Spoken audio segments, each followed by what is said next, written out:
नमस्कार, आपका बात 25 में स्वागत है। तो बात 25 में आज हम बात करते हैं कि दिल्ली में जो एक आंदोलन चल रहा है, पिछले करीब 3 हफ्तों से, पिछले 4-5 दिनों में उसने एक अलग तरह का रूप दिया है, ले लिया है। उसमें अराजकता हुई है, संसद पे चढ़ाई करने का प्रयास हुआ है और 120 से अधिक जो पुलिसकर्मी हैं, वो घायल हो गए। और दूसरी तरफ ये कहा जा रहा है कि ये छात्रों का आंदोलन है। तो उस आंदोलन की जगह पे जो लोग मौजूद हैं, जो कि स्वतंत्र लोग हैं, जिनका आकलन ये है कि इसमें से अगर कोई छात्र हैं, तो वो बहुत ही कम हैं या कि तमाशबीन ज़्यादा हैं। लेकिन जो उत्पात कर रहे हैं, वो कोई भी छात्र नहीं है, वो 30 से 40 या इस तरह के अराजक तत्व हैं। और उन अराजक तत्वों का कुछ ऐसी राजनीतिक पार्टियों से भी संबंध हो सकता है, जो कि इस आंदोलन की आड़ में अपनी राजनीतिक रोटियाँ सेकने का प्रयास कर रहे हैं। और क्या सचमुच में शिक्षा मंत्री का इस्तीफ़ा लेने से ये समस्या का समाधान है? ये समस्या है क्या? और इस समस्या के लिए जो लोग आंदोलन का नेतृत्व कर रहे हैं, क्या उन्होंने एक भी सुझाव दिया है कि ये मूल समस्या क्या है? और इस समस्या का समाधान में हमारी तरफ से ये जो है सुझाव है कि इसको आप इस तरह से ठीक कर लीजिए। तो उस तरह के भी प्रयास नहीं हुए हैं। दूसरी तरफ बहुत सारे लोग जो कि पिछले 10-12 साल से बहुत ही परेशान हैं, क्योंकि राजनीतिक सत्ता बदल गई है। अब वो चुनाव से बदली है, किसी और तरीके से बदली नहीं है।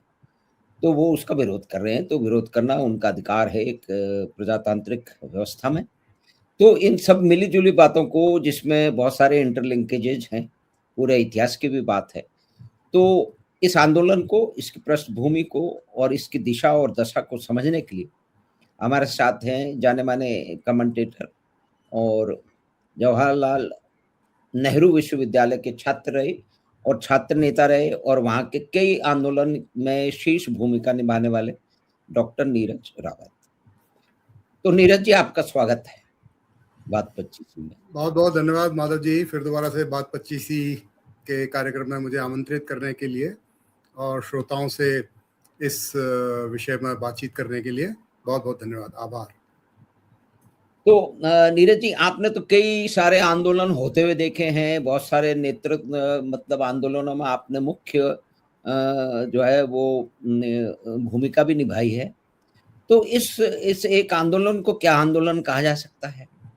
और जो पुराने जो आंदोलन आपने देखे और आपने भाग लिया और इस आंदोलन में मुख्य जो है वो मतलब अगर कोई समानता है या कि बिल्कुल अलग है, वो क्या है?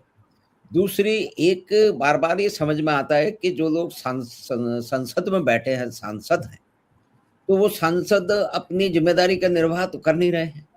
वो वहाँ पे प्रश्न पूछें, सरकार को कटघरे में लाएँ, सुझाव दें, तो वो तो हल्ला-गुल्ला कर रहे हैं और सड़क पे आ गए हैं। कुछ सांसद और कुछ भूतपूर्व सांसद, वो बड़े अधिकारी, ऑक्सफोर्ड वगैरह में पढ़े हुए लोग, वो कहते हुए पाए गए हैं, मतलब कोई बहुत पुरानी बात नहीं है, शाहीन बाग के समय से ही, कि अब संसद में कुछ नहीं हो सकता, सब कुछ सड़कों पे तय होगा। तो इस पृष्ठभूमि में ये जो आंदोलन या कि तथाकथित आंदोलन चल रहा है, इसकी आड़ में किस तरह की राजनीतिक रेटियाँ सोचने सेंकने का प्रयास हो रहा है? और ये आंदोलन को आप किस तरह से देख रहे हैं? इसके नेतृत्व कैसे देख रहे हैं? और इसकी दशा और दिशा पे आपने क्या दृष्टि बना रखी है? तो नीरज भाई, आपका स्वागत है बात 25 में। तो आप इसको समझाएँ ज़रा कि ये क्या हो रहा है और ये कहाँ तक पहुँचेगा? देखिए माधव भाई, आपके बात 25 के श्रोतागण अभी आपको देख देख के, सुन सुन के काफ़ी दिनों से काफ़ी परिपक्व हो चुके हैं। वे ऐसे छोटे मोटे आंदोलनों की पीछे की मंशा या उसके पीछे की जो राजनीति होती है, उसको भाव को मेरा मानना है कि वे सभी समझते हैं। फिर भी आपने ये प्रश्न जब मुझसे पूछा तो मैं अपने विचार आपके साथ अवश्य साझा करूँगा। और इसी संदर्भ में मैंने आज मेरा एक आलेख भी छपा है राष्ट्रदूत में, वहाँ भी मैंने इस आंदोलन के बारे में अपने विचार रखे हैं। जी। देखिए, सबसे पहले हमें ये देखने की बात है कि यह जो युवाओं द्वारा एक विरोध प्रदर्शन किया जा रहा है, इसको हम आंदोलन कहें या क्या कहें, आई डोंट नो, क्योंकि आंदोलन तो कई बार एक बड़े बड़े विषयों को लेकर, सामाजिक विषयों को लेकर, एक समाज की कई बुराइयों को, राजनीतिक बुराइयों को ठीक करने हेतु एक जनता के समर्थन से जुटाया जाता है। इस आंदोलन को आपने देखा ही, एक सोशल मीडिया पे एक किसी भी जज साहब की एक टिप्पणी को लेकर के कोई एक अजीब से नाम के साथ तो इन्होंने कोई पार्टी का गठन किया। अब वो पार्टी सोशल मीडिया पे है या कहीं रजिस्टर हो चुकी है मुझे पता नहीं, लेकिन एनीवे वो युवा हैं, भारतीय युवा हैं, अपनी बात रखना चाह रहे हैं, तो ये तो सबको अधिकार होता है। लेकिन इसको एक संयोजित आंदोलन कहना या बड़ी समझ के साथ, बड़े विचार के साथ ये लोग आगे आए हों, ऐसा मुझे प्रतीत नहीं होता। कारण उसका ये है कि जब इन्होंने ये बात कही है कि नीट का जो पेपर लीक हुआ उसके विरोध में ये एक आंदोलन उन्होंने शुरू किया है, और ये कह रहे हैं कि शिक्षा मंत्री का जब तक इस्तीफा नहीं होगा तो आंदोलन वापस नहीं होगा। उसके साथ फिर दूसरी चीजें जुड़ती चली गई हैं। लेकिन मेरा इसमें मानना यह है कि देखिए, नीट की जो समस्या हुई थी वो तो सरकार ने अपनी एक तो माना ही कि गलती तो हुई है बहुत बुरी, और उस पर कुछ जांच वांच बैठा दी है, लेकिन उसके अलावा उन्होंने दोबारा उस नीट एग्जाम को करा भी दिया, दोबारा उसका रिजल्ट भी आ गया, कुछ लोग उसमें पास होकर उसको मतलब सफलता को एंजॉय करते हुए उन्होंने कई सेलिब्रेशंस भी करके वीडियो डाले हैं। तो मेरा मतलब मानना था कि 2-3 महीने पुरानी बात जो हो चुकी है, उसके बाद जब ये इस तरीके का धरना बैठना, क्या ये उचित मांग है इनकी इस वक्त? देखिए, मेरा उससे एक मतभेद हो सकता है, क्योंकि मेरा एक तो ये मानना ही नहीं है कि किसी भी गलती का सिर्फ एक इस्तीफा दे देना ही समाधान होता है। यदि नीट की समस्या वाकई में युवा उठाना चाहता है तो मैं या मुझ जैसे जितने भी पढ़े लिखे लोग हैं, सिविल सोसाइटी के लोग हैं, वो अवश्य उनका साथ देंगे। लेकिन उसके समाधान की ओर हम जाएं कि भाई मैं आपसे नाराज हूं तो मैं आपका खाली इस्तीफा ले लूं, क्या उससे मेरी समस्याएं सॉल्व हो जाएंगी? नहीं। क्या कोई नया शिक्षा मंत्री जो आएगा, क्या वो गारंटी देगा इस बात की कि भाई ये चीजें नहीं होंगी? नहीं, क्योंकि ये सिस्टमेटिक फेलियर था, और ये फेलियर कोई अभी इस साल का तो हुआ नहीं है। यानी कितने वर्षों से, जब हम छात्र थे, आज से 30-40 साल पुराने से देखिए, ये तो बड़ा पुराना किस्सा चला आ रहा है। तो वो सिस्टमेटिक सुधार की मांग करनी चाहिए। मेरा मानना ऐसा था कि ये एक खाली नीट एग्जाम की डिमांड ना करते हुए, अगर इन युवाओं ने शिक्षा पद्धति में सुधार, शिक्षा के लिए बजट में एक बड़ा भाग मतलब अलॉटमेंट के लिए मांगा होता, ये सारी बातें करी होती तो वो ज़्यादा अच्छा लगता, ज़्यादा उचित लगता। फिर क्या है, देखिए, ये एक थोड़ा सा अराजकता दर्शाता हुआ एक विरोध प्रदर्शन है, और मैं इसको आंदोलन इसलिए नहीं मान रहा हूँ कि ये आंदोलन जैसी चीज़ होती है ना सर। तो मुझे एक ही आंदोलन याद है, जब मेरे समय अगर कोई ढंग का आंदोलन में मानता हूँ, वो जयप्रकाश जी के टाइम में हुआ था, क्योंकि जब हम छात्र थे, मतलब मैं स्कूल का छात्र था, लेकिन उस टाइम आप किसी एक शहर में नहीं, शायद हर स्कूल से लेकर के हर शहर, हर बाजार, कहीं भी जाइए, वो जन आंदोलन था। मेरे ख्याल से उसके बाद आज तक मैंने कोई ऐसा जन आंदोलन देखा नहीं है। मैं तो वो जो अन्ना जी ने किया था, मैं उसको भी बहुत बड़ा आंदोलन, हालांकि उसने भी काफी हद तक मतलब जनता का एक आकर्षित किया था अपनी तरफ, और हर क्षेत्र से हर तरीके के लोग उसमें आके जुड़े थे, क्योंकि वर्षों बाद कोई एक आंदोलन ऐसा शुरू हुआ था, और वो एक विषय ऐसा था, भ्रष्टाचार। तो ये जो नीट का जो एग्जाम का जो पेपर लीक है, ये तो भ्रष्टाचार का ही एक हिस्सा है ना। वो भ्रष्टाचार क्योंकि हमारे सिस्टम में घुसा हुआ है, तो उन कारणों से वो लीक हुआ है। तो ये मेरा एक इसमें एक बहुत साफ साफ एम है कि ये एक तो मैं इसको आंदोलन नहीं, यहाँ विरोध है। अब विरोध आपका नीट के पेपर लीक के कारण है, या आपको किसी एक मंत्री का चेहरा पसंद नहीं आ रहा, या आपको प्रधानमंत्री का चेहरा समझ में नहीं आ रहा, या कुछ और, शायद ये कुछ ऐसा रूप मुझे लगता नजर आ रहा है। तो नीरज भाई, एक तो आंदोलन, जैसे आपने जेपी आंदोलन की बात की, उसकी भी अपनी पृष्ठभूमि है, और उसको ये माना जा सकता है कि एक वो ऑर्गेनिकली इंस्पायर्ड एक एजिटेशन था, जो ऑर्गेनिक रूप से पूरे मतलब हर क्षेत्र के लोगों को, मुख्य रूप से छात्रों को, युवाओं को उसने छुआ, और आगे जाकर के उसने सरकार में और राजनीतिक स्तर पे बड़े भारी परिवर्तन किए। तो वो एक, अब ये जो लग रहा है, ये तो ऑर्गेनिक तो है नहीं, ये तो ऑर्गेनाइज्ड है, और इसमें ऑर्गेनाइज्ड जब बताया जा रहा है, तो इसके जो मुख्य कर्ता धर्ता हैं, जो आयोजक हैं इस तथाकथित आंदोलन के, तो उनकी तो जो राजनीतिक जो पार्टियों की है उसमें उनकी भागीदारी रही है, उसके वो सदस्य रहे हैं। फिर एक विचित्र तरह की खबरें आ रही हैं कि कतार से ऑर्डर दिया जा रहा है कि इतना खाना यहाँ पहुँचाया जाए। और दूसरा, सोशल मीडिया पे इस तरह के टेढ़े-मेढ़े जो है वो वीडियो बनाने के लिए बड़ा भारी पैसा ऐसा बताया जा रहा है कि बाँटा जा रहा है। वो बहुत ही मुख्य चैनल में इस तरह की बात कही है, तो अगर वो आधी भी सच है, पूरी सच नहीं है, तो ये भी ये दर्शाती है कि एक पॉलिटिकली मोटिवेटेड और एक समस्या की आड़ में एक विरोध प्रदर्शन करने का, और एक जो लगातार जिसकी यहाँ पर हम बात सुनते रहे हैं कि नेपाल बना देंगे इस देश को, और ये तो कई साल से लोगों की ये बड़ी भारी आशा रही है कि ये देश नेपाल बन जाएगा, प्रधानमंत्री के लोग घर में लोग घुस जाएँगे, जैसे कि बांग्लादेश में ढाका में घुस गए थे वहाँ के प्रधानमंत्री के घर में, और इसको बड़े-बड़े नेता ऑक्सफोर्ड वगैरह में पढ़े थे वो भी। तो ये जो एक एक किसी आंदोलन के कर्ता-धर्ता हैं, उनकी दिशा और दृष्टि क्या है, तो इसको तो आप मतलब छात्र आंदोलन के हिसाब से और राजनीतिक आंदोलन के हिसाब से, तो आप इसको मतलब इसमें ईमानदारी कितनी है? ये आप ज़रा इस पे प्रकाश। देखिए, बिल्कुल आपने बहुत सही बात कही कि देखिए, मैंने एक हल्का-सा अपने पहले वक्तव्य में जब मैं बोल रहा था, तो मैंने कहा था कि लास्ट में एक थोड़ा-सा ये अराजकता की तरफ जाता हुआ विरोध प्रदर्शन दिखता है। और जैसे आपने सही कहा कि ये विशेष तौर पर छात्र का नाम लेकर के, छात्रों का नाम लेकर इस विरोध में समाज के कई वर्ग जो किसी ना किसी वजह से आज की व्यवस्था से त्रस्त हैं, कारण उनका जेन्युइन हो सकता है या एक किसी की नापसंद ये हो सकता है।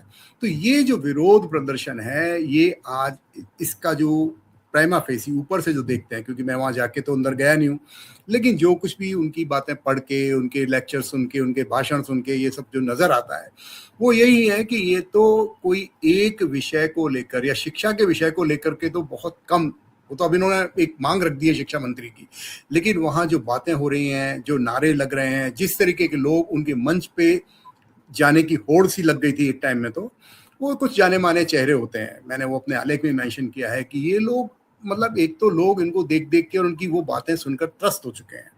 उसी कारण से इस विरोध प्रदर्शन में आम जन जो मतलब एक तो विरोध जो मतलब शिक्षा के इस व्यवस्था से कई लोग मतलब सहमत नहीं है। शिक्षा व्यवस्था में सब लोग चेंज करना चाहते हैं जो पढ़े लिखे लोग हैं, लेकिन ये विरोध प्रदर्शन उनको आकर्षित क्यों नहीं कर पा रहा? क्योंकि उसमें फिर उन्होंने उन लोगों को मंच दे दिया या वो लोग मंच पे आके अपनी बातें कहने लगे, और वही घिसी पिटी पुरानी बातें कि जो वो करते आए हैं, मतलब पिछले 60 वर्षों से शायद वो लोग लगभग चेहरे चल रहे हैं। पर मैं अपने अगर 35-40 वर्ष का अपना छात्र जीवन देखूं तो वो तब भी आते थे और आज वो अब भी आ रहे हैं। अब उसमें उनका व्यक्तिगत कोई इंटरेस्ट है ये मुझे पता नहीं, लेकिन शायद वो क्योंकि एक तो क्या है कि जो विपक्ष है इस वक्त बड़ा ही ऐसा लगता है कि वैचारिक दिवालियापन उनके उसमें है, तो उनके पास अपनी कोई आइडियोलॉजी, विचारधारा आज की व्यवस्था के विरोध में या उसके पोजीशन में जनता को कोई एक नया दृष्टिकोण तो दे नहीं पा रहे हैं।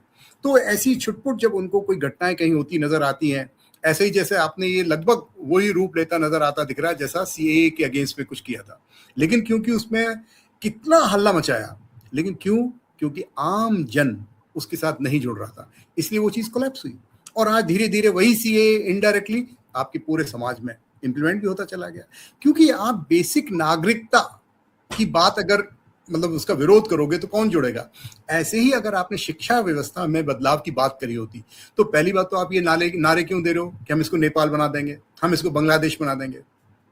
ये भारत है, ये भारत ही रहेगा, ना तो कोई नेपाल बन सकता, ना बांग्लादेश बन सकता, और ना ही कोई विश्व की आज बड़ी बड़ी शक्तियां वे प्रयास करते रहेंगे। जैसे शायद मैं आपको बताना चाहता हूं, अगर आप मेरे से ये पूछते हैं कि कितना ये सच्चाई है इस आंदोलन में, देखिए इसमें आपके जितने जो उनको आप जाने माने चेहरा जानते हैं ना सर, मैंने उनके साथ हाथ पकड़ के विरोध प्रदर्शन किया होता एक टाइम में, मैं जब छात्र था, तब की बात बता रहा हूँ। वो बुढ़े होके भी वहां वही हरकतें करने जा रहे हैं। मुझे बड़ा अफसोस है, क्योंकि उनका व्यक्तिगत इंटरेस्ट है।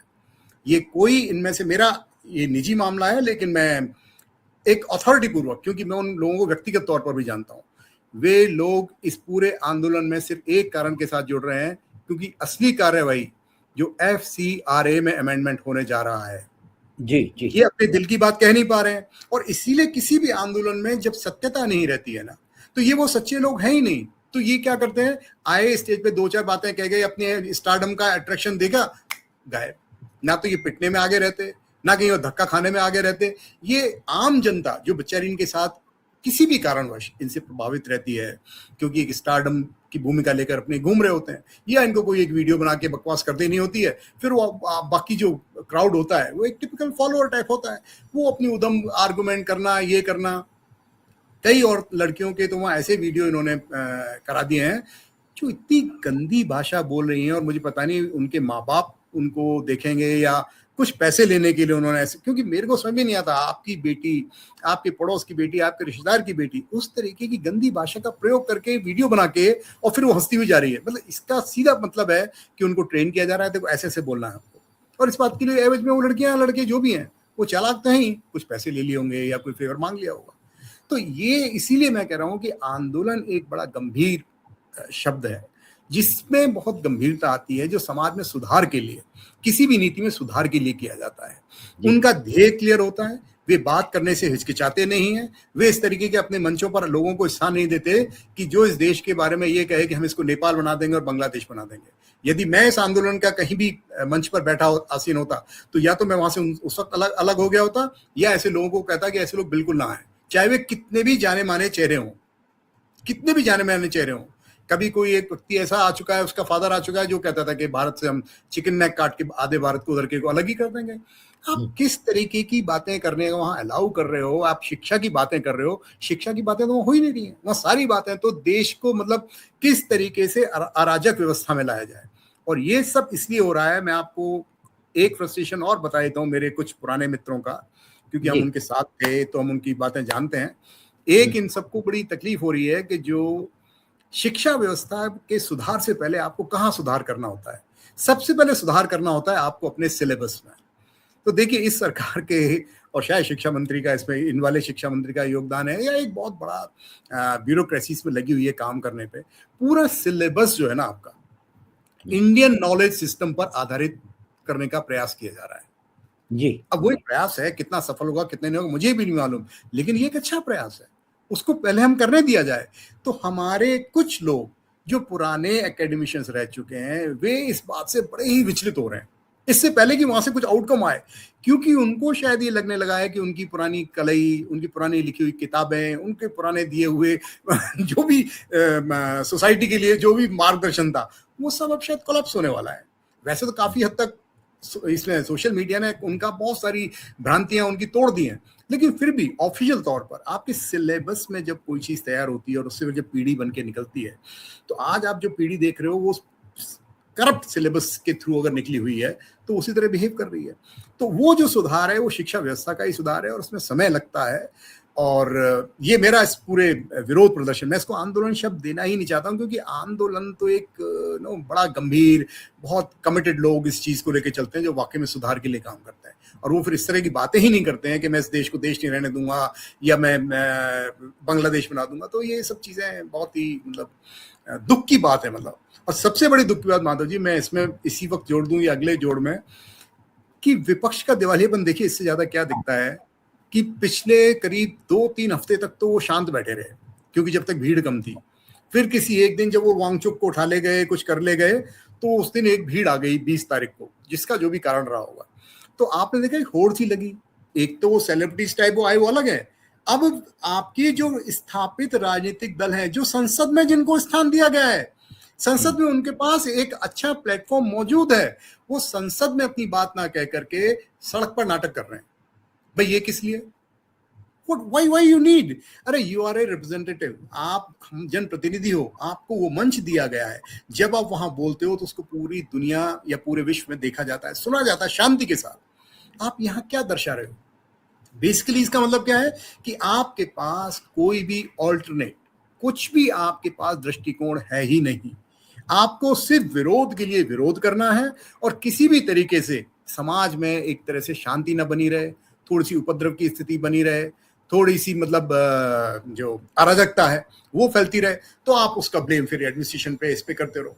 अब वहां पर जिस तरह से पुलिस पे अटैक करवा रहे हैं ये लोग, जिस तरह से खाने की बर्बादी हो रही है, मतलब अगर आप एक अच्छे ह्यूमन बीइंग भी हैं तो ये विरोध प्रदर्शन या जो भी वहाँ एजिटेशन आप कहना चाहते हो, तो ये एक बड़ा ही अनऑर्गेनाइज्ड, डिसऑर्गेनाइज्ड एंड मतलब aimless, which has no leadership and no aim. They don't know where to go. ये मेरा टेक है। थैंक यू जी। नीरज भाई, तो एक विवशता जो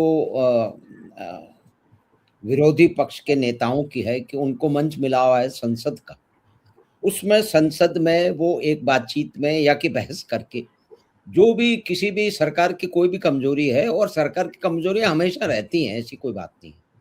कोई भी प्रोजेक्ट है या कोई योजना है, उसमें कई सारे सुधार हो सकते हैं, लेकिन उन सुधारों की बात ना करते हुए और सरकार को घेरने का प्रयास नहीं करके सिर्फ संसद की कार्रवाई को रोकने के लिए।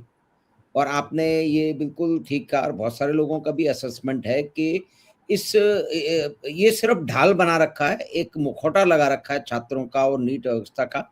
असली इनको डर है जो कि ये कह नहीं रहे, वो है कि भाई एफसीआरए में जो नियमों में परिवर्तन किया गया कि हजारों करोड़ रुपए आप दुनिया भर से ले रहे हो, और आप शिक्षा के नाम पे ले रहे हो, लेकिन आप कहीं और उसको दूसरे कामों में खर्च कर रहे हो। आप कहीं से 100 करोड़ रुपए ले रहे हो तो मैनेजमेंट का 60 करोड़ रुपए दिखा रहे हो, जबकि नियम बना दिया गया भाई इसके मैनेजमेंट में 15% 17% से ज्यादा नहीं कर सकते, जो कि सारी दुनिया का अकाउंटेंसी का नियम है या कि एक रैशनल नियम है। तो आप किसी भी एक्टिविटी में 50% 60% एडमिनिस्ट्रेटिव एक्सपेंसेस नहीं दिखा सकते।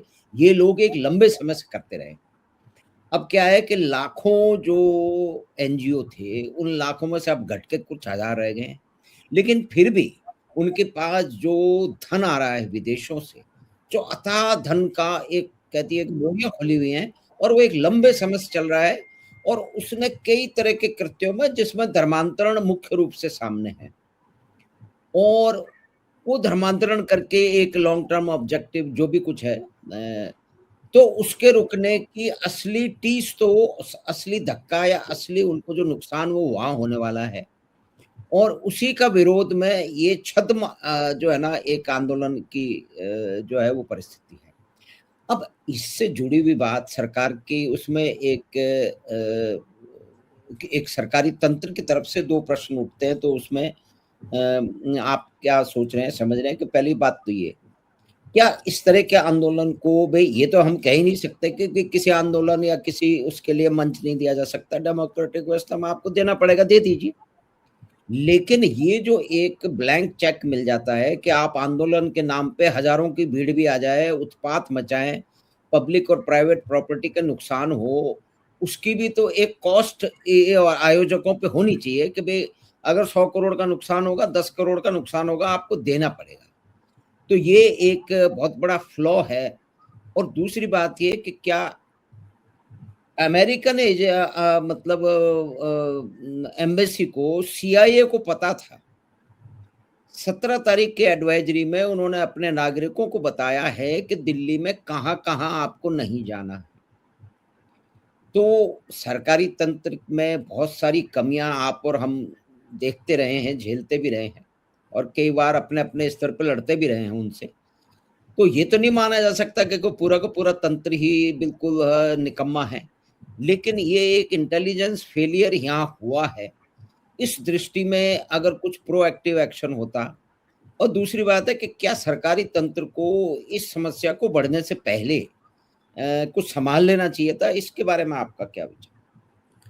देखिए, मेरा इसमें टेक ये है सर कि सरकार में जो सक्षम अधिकारी बैठे हुए हैं जी, मेरा ऐसा मानना है कि उनके पास ऐसा नहीं हो सकता कि अमेरिकन एडवाइजरी जो उन्होंने रिलीज की थी उसकी सूचना या उस तरीके का जो इंफॉर्मेशन कलेक्शन है वो हमारे इंटेलिजेंस के पास नहीं होगा।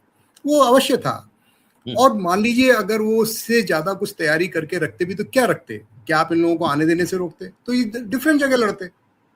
मेरा तो मानना है कि अगर उनके पास इंफॉर्मेशन थी और वो लोग तैयार होकर जिस तरह से गए थे, वहां उस दिन जो कुछ हुआ देश ने देखा ना सर, विश्व ने देखा ना। मैं आपको बताता हूं सर, उस दिन के बाद से जो कुछ भी किसी की थोड़ी बहुत सिंपैथी थी और विवेकशील व्यक्ति की, वो सिंपैथी खत्म हो गई। तो जो भी इंटेलिजेंस बंदा, दिल्ली पुलिस का उस वक्त बंदा जो भी इसको करने आया है, मैं डेफिनेटली मानता हूँ उसको आइडिया रहा होगा, लेकिन शायद यही उसका गेम प्लान भी रहा होगा। भाई आप कुछ ना कुछ डैमेज, आप बल्ब तोड़ोगे, लट्ठे तोड़ोगे, गाड़ियां खड़ी हैं वो तोड़ोगे, तो आपको कहीं ना कहीं आपको, क्योंकि हमारा जो देश है इस तरह का भी है कि उनके प्रति आपका कोई जवाबदेही, अकाउंटेबिलिटी, ट्रांसपेरेंसी, इन शब्दों पे अभी हम बात ही नहीं करते हैं। हम तो क्या करते हैं कि भाई इस चीज को ऐसे ढक लो। तो उस इंटेलिजेंट ऑफिसर ने भी यही किया कि इनको मैं एक्सपोज कर देता हूं कि अगर देखिए वो एक ईमानदार सही विरोध प्रदर्शन करने वाले अपने मुद्दे पे होते तो उनको ये सब करने की जरूरत कहां थी। वो अपनी बात कहते, और वो अपनी बात उसी तरीके से कहते कि जिस तरीके से सारा इतनी भीड़ इकट्ठी करने के बाद ही वॉयलेंस नहीं होती। आप उसका इम्पैक्ट उस दिन देखिए क्या हो जाता। आप जैसे और हम जैसे लोग भी कहीं ना कहीं सिंपैथी दिखाते हुए फिर जंतर मंतर की तरफ रास्ता करते, लेकिन उन्होंने ये एक्सपोज कर दिया। तो अगर ऐसी इंटेलिजेंस थी तो अमेरिका ने कौन सा कोई मतलब एडवाइजरी तो जारी करी थी, क्योंकि वो वहां का पैटर्न है कि आपको कोई सूचना मिली आप उसको अपने तक नहीं रख सकते। ये पूरे वेस्टर्न वर्ल्ड, सिविलाइज वर्ल्ड का जो भी डेवलप्ड वर्ल्ड है उनकी पॉलिसी है, क्योंकि वहां पर 3 मुद्दे होते हैं जो डेमोक्रेसी को जिंदा रखते हैं: सिटीजनशिप, ट्रांसपेरेंसी, अकाउंटेबिलिटी। और अभी ये तीनों ही चीजें हमारे आज के जनतंत्र में, भीड़ तंत्र में दबी हुई हैं। और आपको मैं बड़े दुख के साथ, मतलब मेरे जीवन का अनुभव है, जिन लोगों के साथ मैंने ये सब चीजें सीखी थी, जब मैं उनके जीवन में ये देख रहा हूं ना, सबसे बड़े आडंबरी और पाखंडी वो लोग निकल कर आए हैं। क्योंकि ना तो वे पारदर्शी होना चाहते, ना वो जवाबदेही होना चाहते। अगर FCRA आ रहा है, भाई आपको कष्ट क्या है? सरकार ये थोड़ी करेगी कि आप ले नहीं सकते हो। कारण बताइए किस कारण से? जिस अकाउंट के लिए आया है वो वही खर्चा होगा। आप एडमिनिस्ट्रेटिव में कितना खर्चा कर रहे हो, आप अपने रिश्तेदारों को तनख्वाह कितनी दे रहे हो, डिफरेंट बेनामी तनख्वाह कितनी दे।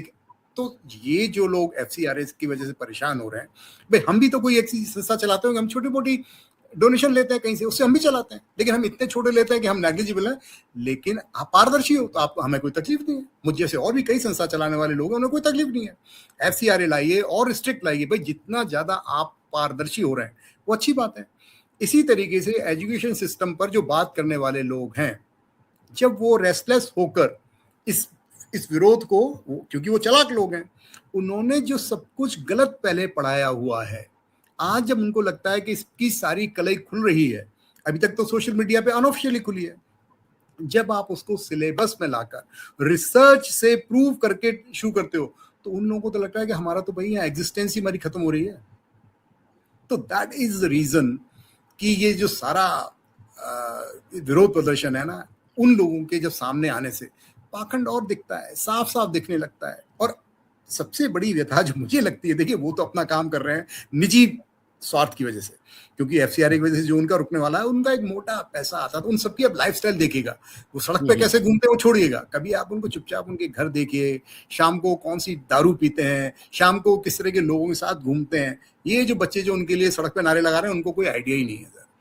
दे आर बियॉन्ड, मतलब लग्जरी भी शर्म आ जाए उस तरह का जीवन जीते हैं वो लोग। यहाँ पर आके ये सब नाटक करते हैं। वो कहाँ से आता था पैसा? वो इसी रास्ते से आता था। तो जब आप किसी का भी इस तरीके का नुकसान करते हो तो भाई आप उसके सबसे बड़े विरोधी बनते हो। दूसरा, आप उनसे इंटेलेक्चुअल जो उनकी डोमिनेशन थी, आप वो भी छीन रहे हो। कैसे? By changing the syllabus, by bringing in something fact based और रिसर्च बेस्ड एनालिसिस। इन लोगों ने क्या किया था भाई, कोई एक फलाना जो राजा है उस किताब में जो भी आपने सिविक्स का बना दिया, हिस्ट्री का सिलेबस बना दिया, वो बना दिया, उसमें एक लाइन चलती रही। लेकिन अब वो चीज चेंज आ रही है तो वो बेचैन है ये लोग जी। तो इसमें तो एक मुख्य जो इस इतिहास की अगर हम बात करें तो उसमें तो बहुत सारी चीजें हैं, उसके अलग अलग आयाम हैं। लेकिन एक जो चीज हमेशा उसको आगे बढ़ाया गया और बहुत सारे तथाकथित विद्वानों द्वारा माना गया कि अकबर तो महान थे, मतलब he was one of the greatest, और औरंगजेब भी महान थे। इस पे किताबें लिखी गई हैं, पता नहीं कितने भाषण दिए गए हैं। लेकिन महाराणा प्रताप अपने राज्य के लिए लड़ रहे थे, मतलब उनको सीमित कर दिया। तो ये जो एक बेसिक नैरेटिव है उसको उधेड़ा जा रहा है, उसको समाप्त किया जा रहा है। तो असली समस्या दो हैं। एक तो ये कि धर्मेंद्र प्रधान, आप और हम भी कई बार बात कर चुके हैं कि जो परिवर्तन होने वाला है, बहुत सारे लोग बात कर चुके हैं, उसमें देरी हो रही है। और कई तो मंत्री ऐसे थे, उन्होंने कहा कि भाई पार्लियामेंट में कहा कि आप बता दीजिए हमने कॉमा और फुल स्टॉप भी परिवर्तित किया है क्या। और आज ये परिस्थिति है कि चुपचाप परिवर्तन हो गया, लोगों को मालूम नहीं है। और इस बात को ये लोग सामने लाना नहीं चाहते हैं, क्योंकि वही तो उनकी नस दब रही है। तो अब आगे कैसे देखते हैं आप, ये जो कुछ हो गया उसकी एक पृष्ठभूमि है, ये आंदोलन है या कि एक अराजकतापूर्ण जो आयोजन है।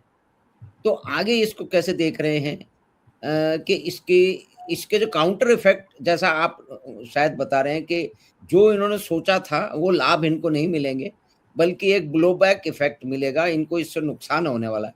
तो उसके बारे में जरा सा आप बताइए। तो देखिए, मेरा जैसे मैं तो उस वक्त भी एक बार पहले जब इन आंदोलन खड़ा किया था इन लोगों ने, मतलब आंदोलन का विरोध पूरे देश में भी, तब भी मैंने कहा था कि इससे इनको किसी प्रकार का लाभ नहीं होने वाला। और मैं अभी बोल रहा हूँ कि जो भी विपक्ष इस वक्त इनके साथ नजर आ रहा है, मैं आपको गारंटी देता हूं वो अपने और सीट कम करवा रहा है, अपनी वोट कम करवा रहा है।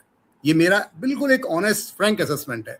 एंड दैट इज वाई मैंने आज आलेख लिखा। उस आलेख को लिखने का मैंने उसमें जब ये हेडिंग दी है कि विपक्ष का वैचारिक दिवालियापन, वो मैंने इसीलिए दी है कि वो, क्योंकि उसमें कई लोग मेरे पुराने मित्र भी हैं, कि वे लोग इसको एक सकारात्मक आलोचना माने और इससे लेसन लें।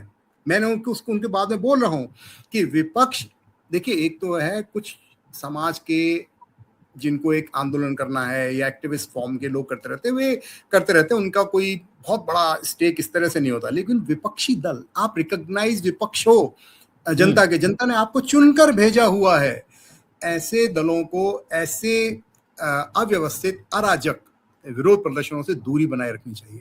जब तक कि उसमें कोई विचारधारा का कोई लंबा आपके साथ कोई जुड़ाव महसूस नहीं होता, विपक्षी दलों को बहुत सावधान रहना चाहिए, खुलकर सामने आना, अगर उनका अपना अस्तित्व जिंदा रखना है। मेरा क्या मानना है कि आज की जो सरकार है, इसको कोई भी उचित विरोध या उचित विपक्ष मिला ही नहीं है। इसलिए जो आज की सरकार है वो बड़े आसानी से, मतलब अपनी चीजें आगे आगे करती चली जा रही है, लेकिन कोई पॉजिटिव आइडियाज के साथ, एक अच्छे ऑल्टरनेट के साथ इसमें आता, अच्छी बहस होती, और जो कुछ ये सुधार ला रहे हैं शायद उसमें और इम्प्रूव सुधार आता, या कहीं जो चीज हम नहीं चाहते थे वो रुक सकती थी। क्योंकि आप इतनी निगेटिव बातें कर रहे हो कि आपके साथ कोई भी जो समझदार व्यक्ति है वो आपसे जुड़ ही नहीं पा रहा है, और आप इतने कमजोर हो चुके हो। मैं दूसरी बात जो हाईलाइट करना चाहता हूं विपक्षी दलों के लिए, माधव जी, चिंता की बात यह है कि आज इनसे बड़ा ये कॉकरोच जो विरोध है, ये बड़ा हो गया, इनको उसकी जरूरत पड़ गई। आप ये सोचिए, इनके पास अपना मंच नहीं था क्या? इस मुद्दे को अगर ये उठाना चाहते, संसद में अपने वैचारिक तौर पर लेके जाते कि भाई ये शिक्षा से जुड़ा हुआ है, सर लीक पेपर हो गया, ये बहुत बुरा है, इसमें पूरा जांच बैठा दी जाए, जो भी जिस तरह की जांच बैठाते हैं बैठा दें। उसके बाद डिमांड करते कि सर ये बार बार क्यों होता है, लाइए इस पर अपन संसद में डिस्कशन करते हैं।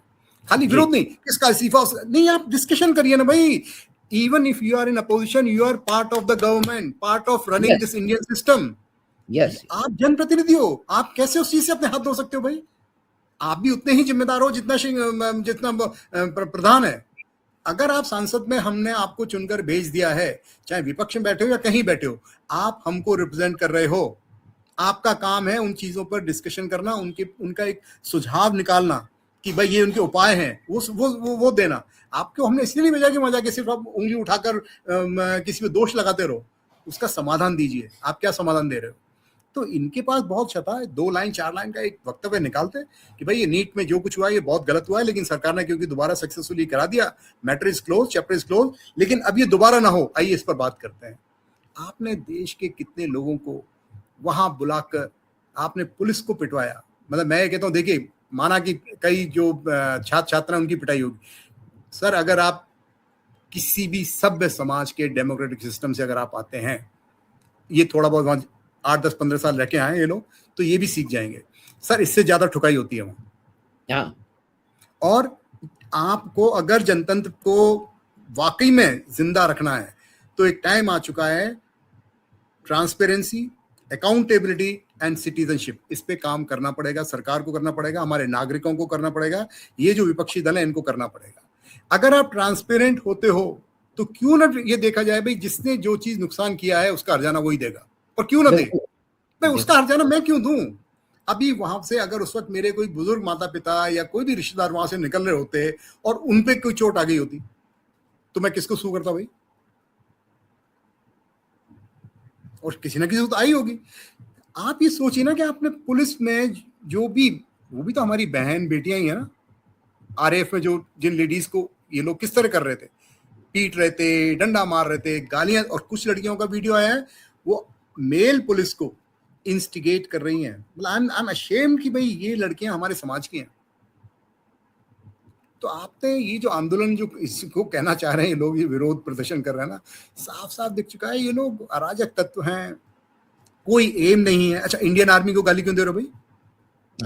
मतलब आप मेरे को पता ही है, मतलब आपका इस तरीके के लोगों को आप इकट्ठा किए हो, फिर वहां खाना आ रहा है, खाना अनाप शनाप आ रहा है, खाना इतना आ रहा है, कुछ लोग जाके बता रहे हैं कि सर खाना फेंका जा रहा है। भाई खाना कहां से आ रहा है?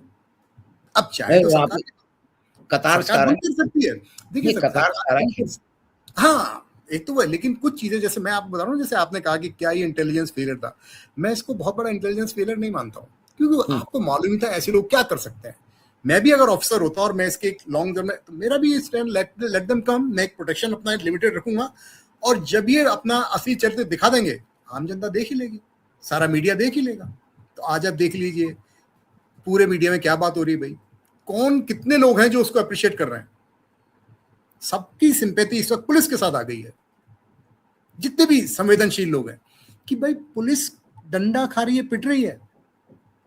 सर आप किसी ने ऐसा करना कभी भी, जिस भी डेवलप्ड कंट्री को आप मानते हो और जिससे आप डेमोक्रेसी सीख के लाए हो, जिनसे चुरा चुरा के आपने संविधान बनाया ना, उस किसी देश में चले जाइए, वहां के एक पुलिस ऑफिसर को आप धक्का या मार के आप करके देख लीजिए, आप करके देख लीजिए वहां क्या होता है। अरे सर पुलिस को भी वही नागरिक अधिकार तो उसके पास भी है ना साहब। वो यूनिफॉर्म में तो क्या हो गया, यूनिफॉर्म में तो इसलिए वो आपसे ज्यादा जिम्मेदार है कि वो आपको बदतमीजी नहीं करने देगा। आप कैसे कह सकते हो? आप फिर उसके लोग में क्या कर रहे हैं? देखिए हमारा समाज कितना विकृत समाज हो चुका है।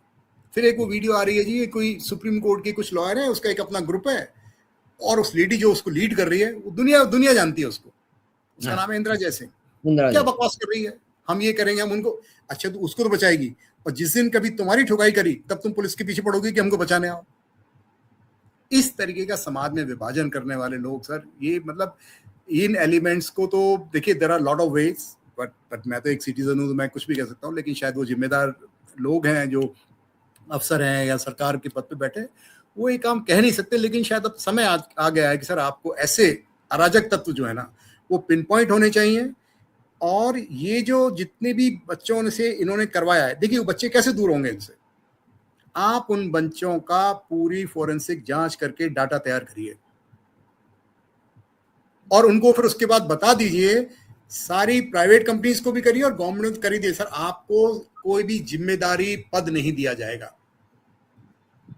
जो व्यक्ति एक जिम्मेदार नागरिक नहीं बन सकता उसको कोई पद कैसे दे सकते हो आप साहब? आप पुलिस पर हाथ उठा रहे हो सर, ये मजाक है सर। यूनिफॉर्म वाले पुलिस को, एक तो हो सकता है आप अनजाने में यूनिफॉर्म नहीं पहने वाले को कर रहे हो, भाई मुझसे गलती हो गई, मैं कह सकता हूं somebody is in यूनिफॉर्म, जिसको सारे कानूनी मतलब उसको पूरा उसको मिला हुआ है, राइट मिला हुआ है, आप उसके अगेंस्ट ये चीजें कर सकते हो, तो सर उन लोगों को आप क्यों नहीं, किसी भी तरीके की नौकरी नहीं मिलेगी, जाइए आप जी। अब आप मतलब आप ये देश को देखिए, कठोर निर्णय लेने पड़ते हैं। मैं भी, कई लोग अब मेरी इस बात को सुन के जो बड़े जनतांत्रिक और उसकी बात, अरे नीरज यार तुम कैसी बात कर रहे हो, तुम तो कैसे होते थे, लेकिन साहब उस सिस्टम से हमने निकल के वो हम फिर वहां भी जाके चले गए ना जहां से हम सब कुछ सीख रहे हैं। सर वहां कोई नहीं टॉलरेट करता इन लोगों को, कोई भी नहीं टॉलरेट करेगा। हमने पिछले 70-75 साल का जो भी ये जो सो कॉल्ड डेमोक्रेसी देखी ना, बर्बाद। आपका जैसे क्वेश्चन था महाराणा प्रताप जी के बारे में, मैं उस विषय पे इसलिए नहीं गया कि देखिए बड़ा दुख होता है, आप अपना देश बना रहे हो लेकिन आपको देश की कोई नींव नहीं रख रहे हो। चाइना आजाद होने से पहले किसका गुलाम था? मुझे आपकी उनकी प्राइमरी सेक्शन की किसी भी किताब में दिखा दीजिए जहां उन्होंने अपना ये काल बच्चों को पढ़ाया हुआ। इसलिए उनके बच्चे जब बड़े हुए हैं उनको कोई कॉम्प्लेक्स ही नहीं है, ना तो उनको अंग्रेजी नहीं आने का कॉम्प्लेक्स होता है, ना कुछ कॉम्प्लेक्स होता है। उन्होंने अपने जो फिलोसफर थे, उनके अपने जो अचीवमेंट थे वो पढ़े। क्या हमारे पास उन अचीवमेंट्स की कमी थी? लेकिन नहीं, आपको जबरदस्ती ये बताना था, ये सिखा, किसी भी इंटरेस्ट से, या वो गलती हो गई, लेकिन वो सुधार करने का समय आ चुका है जी। हमारे बच्चों को अपने ऊपर, अपने अस्तित्व पर गर्व होने की जरूरत है। और क्यों ना हो, हमारा पास्ट इतना अच्छा रहा हुआ है, इतना गौरवमयी रहा हुआ है। बीच में हमने जो जो जो सो हम पढ़े लिखे मॉडर्न एजुकेशन के लोग थे, बल्कि हमने उसको ज्यादा गंदा किया, क्योंकि हम एक आर्टिफिशियल जिंदगी में आ गए, एक स्यूडो, जिसको मैं बहुत यूज करता हूँ, कि छद्म की जिंदगी हमारे अननोइंगली हमारे जीवन में आती चली गई और हम उसको अपनाते चले गए, और हमको किसी को उसमें छोटा सा लाभ होता है तो उससे हम खुश होते रहे। तो ये एक समय है, ये समय चक्र है, समय घूम रहा है।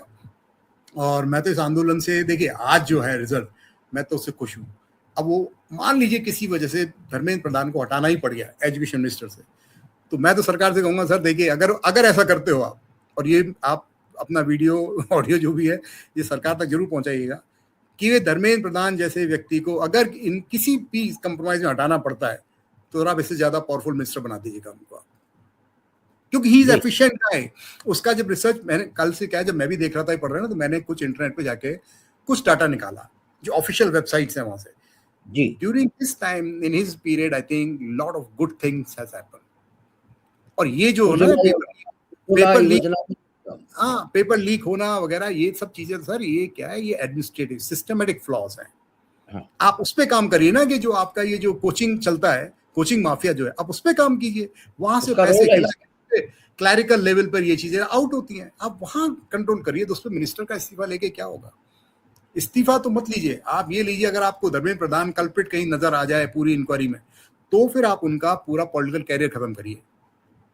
लेकिन अगर वो नहीं आता तो खाली इस्तीफा इस्तीफा, ये क्या है? तो राहुल गांधी को भी मेरे को बड़ा, मैंने वो इसीलिए लिखा था कि विपक्ष कुछ अक्ल लगाए, अपना अच्छा काम करे, अच्छे लोगों को अपने साथ जोड़े, तो एक अच्छा विपक्ष आएगा तो सरकार से भी अच्छा काम, ज्यादा अच्छा काम करा सकेंगे हम। जी, ये तो बहुत ही एक कठिन परिस्थिति में और एक समस्या खड़ी की गई है, उसमें राजनीतिक रोटियां सेकने की कोशिश की जा रही है। एक अराजक आंदोलन को, मतलब अराजक आयोजन को आंदोलन का नाम दिया जा रहा है, और बहुत सारी जो होलिकाओं बन गई हैं कि जो कोई बैग उठा के चला जा रहा है, वो मतलब एक छात्र की बात आ रही है। भी सारे छात्र नहीं है, बहुत सारे इस देश के अंदर 70% छात्र मजबूरी के छात्र हैं। वो बिना, उनका कोई ध्येय नहीं है, वो कोई एग्जाम पास करने की उनको काबिलियत नहीं है, ये उनको पता है। लेकिन पीयर प्रेशर में, समाज के प्रेशर में, या कोचिंग माफिया के प्रेशर में कि आप कोचिंग नहीं करोगे, शर्मा जी का लड़का कर रहा है, वर्मा जी की लड़की कर रही है, तो हमारे बच्चों को भी कोचिंग में जाना है। और आप और हम तो, हमें मालूम है कि कोचिंग में कभी गए नहीं। हमने तो जब भी मौका पड़ा है दूसरों को पढ़ाया है, मौका दूसरों को पढ़ाया, तो हम तो कोचिंग में गए नहीं। लेकिन आज एक कोचिंग व्यवस्था है, लेकिन ये जो एक पेपर लीक की समस्या है, उसमें कोचिंग माफिया का परोक्ष और सामने सीधा सीधा रोल कई बार दिखाई देता है कि अपने कोचिंग संस्थान को लाभ देने के लिए कई तरह के प्रपंच रचे जाते हैं, जिसमें पेपर लीक करवाना भी एक मुख्य ध्येय है, कारण है। बिल्कुल ये बिल्कुल। पूना के और वहाँ के जो लोगों ने पेपर लीक किए हैं, भाई पहली तो बात ये है कि ये वे आजकल के भारत में डिजिटल ट्रांसफॉर्मेशन में सबसे अग्रणी प्रदर्शन में खड़ा हुआ। तो सारे के सारे एग्जाम, चाहे वो स्टेट के हों या कि सेंटर के हों या पब्लिक सेक्टर के हों, कि उनका एक ही फॉर्मेट होना चाहिए। दूसरा ये है कि कागज पे प्रश्न पत्र छापने का मामला ही बताना, भाई 1000 प्रश्न होंगे ना, 1500 प्रश्न होंगे, उसको कंप्यूटर में डाल दीजिए आप। अगर अगर आपको उसको सामने आपको पेपर मतलब उस तरह से पेपर बांटना भी है, मान लीजिए कई जगह बांटना पड़ेगा आपको, वो ज्यादातर तो आप कंप्यूटर पे ही कर सकते हैं। तो जहाँ ये एग्जाम हो रहा है, वहां पे 15 मिनट पहले अगर 600 पेपर है, वो वहां पे छप के बाहर निकल जाएंगे, वो व्यवस्था कर दीजिए। या कि पूरा का पूरा डिजिटल वो कर वो तो दीजिए अपन उसका। एक अलग ही अलग डिस्कशन रखेंगे कि सरकार को क्या, हाँ वैसे नहीं सरकार मतलब के पास भी सारी ये वो हैं। जी जी जी। जी मतलब अच्छा। मुख्य बात ये है कि भाई जी इस समस्या के समाधान तकनीकी है, जी एडमिनिस्ट्रेटिव है, मैनेजरियल है, नॉट पॉलिटिकल। तो ये इस महत्वपूर्ण विषय पे आपके पास फिर भी लौटेंगे कि आगे ये जो भी कुछ चल रहा है, वो किस तरह की करवट लेगा और आपका जो आकलन है कि इसके जो आयोजक हैं, उन्होंने जो गणनाएँ करके इसका इस्तेमाल करने का प्रयास किया है, उस प्रयासों में उनको सफलता नहीं मिलेगी क्योंकि ब्लो बैक जनता भी देख रही है। भई एक है ना कि भई जनता सब जानती है। वो बिल्कुल। जनता सब जानती है, ये बार-बार सिद्ध हो रहा है। लेकिन बहुत सारे लोगों की ये जिद है कि हम जनता को मूर्ख बना देंगे। तो शायद ये जो एक आयोजन हो रहा है वो उसी की तरफ जा रहा है और जैसा कि आपने आकलन किया इस बात को विभिन्न आयामों से समझाया तो उसके लिए आपका धन्यवाद और बात 25 में की तरफ से आपका धन्यवाद। आपके पास फिर लौटेंगे इसी तरह की और अंतर्राष्ट्रीय क्षेत्र की कुछ चर्चा करने के लिए। तो बहुत-बहुत धन्यवाद। धन्यवाद धन्यवाद महाराज। धन्यवाद।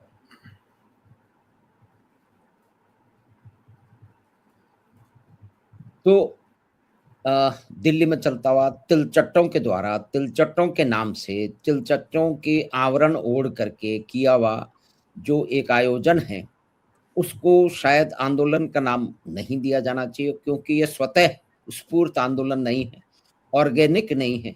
ये एक ऑर्गेनाइज़्ड एक कोई परिस्थिति है। नीट की परीक्षा के पेपर लीक हुआ नहीं होना चाहिए, उसका समाधान निश्चय ही निकलना चाहिए। लेकिन नीट के पेपर की परीक्षा भी हो गई। लोगों ने इस समय का इस्तेमाल किया।